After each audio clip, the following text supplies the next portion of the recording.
Yo soy Pedro Martínez Carlevarino. Soy nacido en Lima.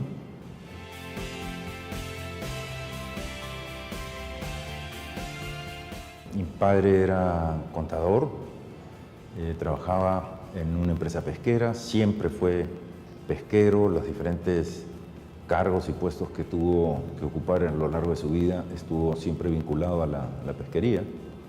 Mi madre, ama de casa, somos 4 hermanos y muy temprano, cuando yo tenía alrededor de 6 años y el menor de mis hermanos tenía 2, a mi padre lo destacan a Máncora, cuando Máncora en esa época era una caleta, no lo que es el día de hoy, era una caleta de pescadores y habían 3 empresas que se desarrollaban en esa época en la pesca del atún, básicamente, del pez espada, de langostas y langostinos, langostinos de los verdaderos langostinos grandes, no los que venden el día de hoy, que son todos pequeños. Y nos fuimos muy temprano, como les decía, a 12 kilómetros de Máncora está Los Órganos, y entonces estudié los primeros años, básicamente toda la primaria en Los Órganos. Recorríamos la distancia entre Máncora y Los Órganos 4 veces al día, eran horarios partidos en esa época.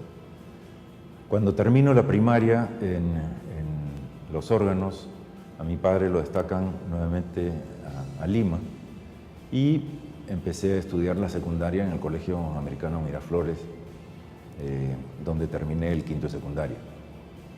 Luego de ello quise hacer medicina, la Cayetano Heredia me fue un poco esquiva, recalé en San Marcos estudiando economía, pero en esa época, hacia los 90s, la inestabilidad política del país, la generación de huelgas no permitía que la gente avanzara.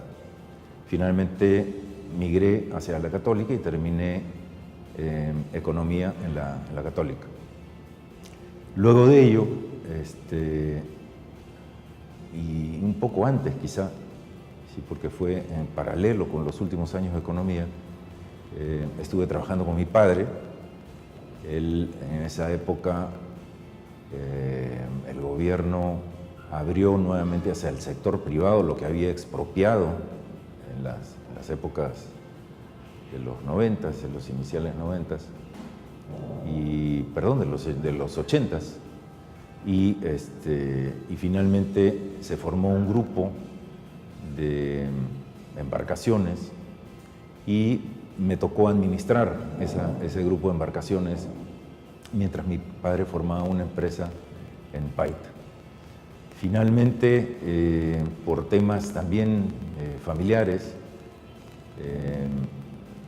estuve haciendo trabajos iniciales en un grupo de estaciones de servicio que pertenecían a la familia de la que después fue mi esposa, y haciendo los 2 trabajos, tanto de pesquería como el retail en estaciones de servicio y terminando los estudios, finalmente me quedé haciendo lo de las estaciones de servicio. El campo de la energía me interesó más y bueno, el discurrir de la parte empresarial y política prácticamente extinguió las empresas de pesquería, tal como estaban formadas en ese momento. O sea que la elección fue acertada. Esta formación, no solamente académica, sino la inicial de poder incursionar en actividad privada desde los inicios, interactuando con gente vinculada con el mar, si me generan ustedes, son pescadores, tienen un criterio muy especial, y a la vez interactuando con gente que da la cara al público a través de las estaciones de servicio, fue una ganancia, digamos, profesional muy, muy interesante.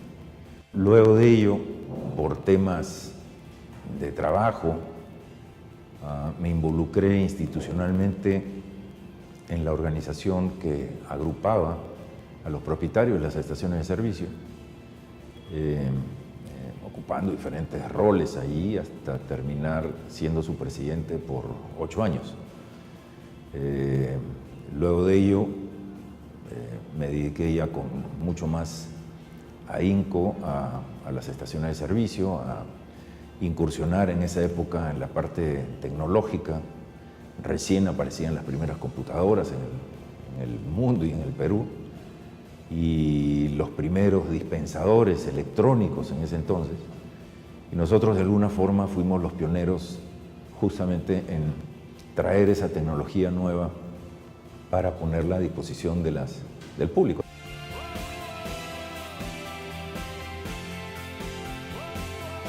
Empecé en un inicio como administrando las estaciones como gerente administrativo, y luego me hice cargo ya de la gerencia general de esa empresa. Era una empresa que tenía 6 estaciones de servicio en Lima. Teníamos 160 trabajadores. Era la tercera cadena de estaciones de servicio en Lima. Nos adelantaban otras 2 que tenían 1 y 2 estaciones más que nosotros, y en ventas andábamos guardando esa distancia de número de estaciones, andábamos muy parejos. Esto lo empecé en septiembre de 1975. Las estaciones de servicio eran básicamente lo que se le llamaba como grifos, expendedores de combustibles. Y había una tienda donde estaba la administración y en donde se vendían, digamos, artículos vinculados al sector automotor, ¿no? Llámese lubricantes, filtros, etcétera, etcétera. Pues nosotros lo que empezamos, así como incursionamos en la parte de la tecnología y trajimos estos avances tecnológicos, también hicimos ahí un quiebre importante, porque el espacio lo teníamos y de lo que se trataba era cómo optimizamos el metro cuadrado de esa ubicación para no solamente rentabilizarla, sino además brindar servicios diferenciados al público. Y empezamos justamente con las tiendas, claro, de una manera muy preliminar a lo que son las tiendas de conveniencia el día de hoy, pero empezamos colocando artículos fuera del estándar de lo que se proveía en ese entonces al público, temas vinculados con el sector automotor, ¿no? Esto fue casi una imitación de lo que ya habíamos visto en viajes que habíamos realizado al exterior y cómo tenían, digamos, formateadas las estaciones. Y luego metimos otra serie de negocios dentro de las estaciones, ¿no? Tiendas vinculadas a las tiendas de conveniencia, otros negocios. Y lo que tratábamos de buscar era cómo aprovechamos ese flujo, ese tráfico que va en busca de combustibles para que acceda a otro tipo de bienes y a otro tipo de servicios que se podían brindar aprovechando los metros cuadrados de esas ubicaciones. Esto fue, obviamente hubo que construir eso porque el público no estaba acostumbrado a recurrir a una estación de servicio para conseguir lo que podía obtener en una bodega, ¿no? Entonces fue también lo que hemos visto casi en estos 30 o 40 años, un cambio en los hábitos de consumo del consumidor hasta encontrar el verdadero sentido a lo que es una tienda de conveniencia. Es justamente eso. O sea, ante todo cerrado, tengo la posibilidad de buscar lo que necesito y lo tengo a la mano mientras cargo combustible. Entonces, hábitos de consumo que empezaron a ser cambiados, y reitero una vez más, porque esto fue un tema también de orgullo para nosotros, el incursionar con todo lo que nos proveía en ese entonces. Habrá que imaginar las primeras computadoras, cómo eran, y lo que costaban además. Y lo hicimos básicamente por necesidad. Imagínense ustedes llevar la planilla de 160 personas con la cantidad. En ese entonces había una serie de bonificaciones y asignaciones y las leyes laborales eran sumamente complejas y cada persona no tenía lo mismo que la que recién ingresaba. Por lo tanto, la labor de las planillas era sumamente compleja. En nuestro caso, teníamos 2 personas que se dedicaban 2 días a la semana a hacer planillas. Cuando incursionamos en el cómputo, hacíamos 160 planillas en 2 horas y media. Eso fue una ventaja impresionante, pasar de 2 días a 2 horas y media. Hoy pues eso se hace prácticamente en minutos, ¿no? Pero ese fue un cambio tecnológico importante y luego le sumamos obviamente toda la administración y los controles correspondientes.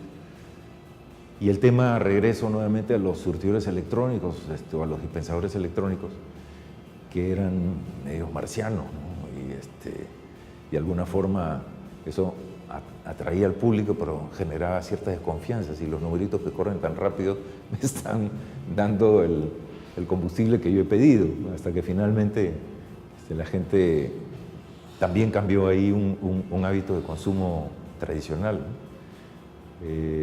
Al cabo del tiempo y en la medida en que, digamos, me fui profundizando mi presencia en la parte gremial, obtuvimos una buena combinación, ¿no? De lograr objetivos, normas en pro del consumidor y en pro digamos, de la actividad para buscar involucrar más tecnología y para cambiar un poco la imagen de los grifos en ese entonces y llevarlas más a estaciones de servicio con un portafolio mucho más amplio.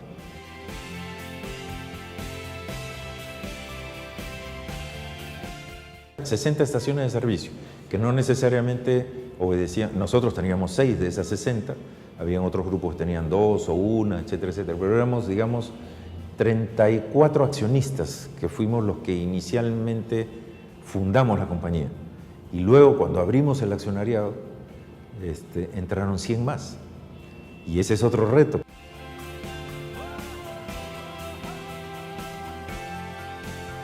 Mucha gente me pregunta, oye, ¿cómo haces para manejar una junta de accionistas con hoy son 150 accionistas? Y en todos estos 23 años, solamente hemos tenido un tema,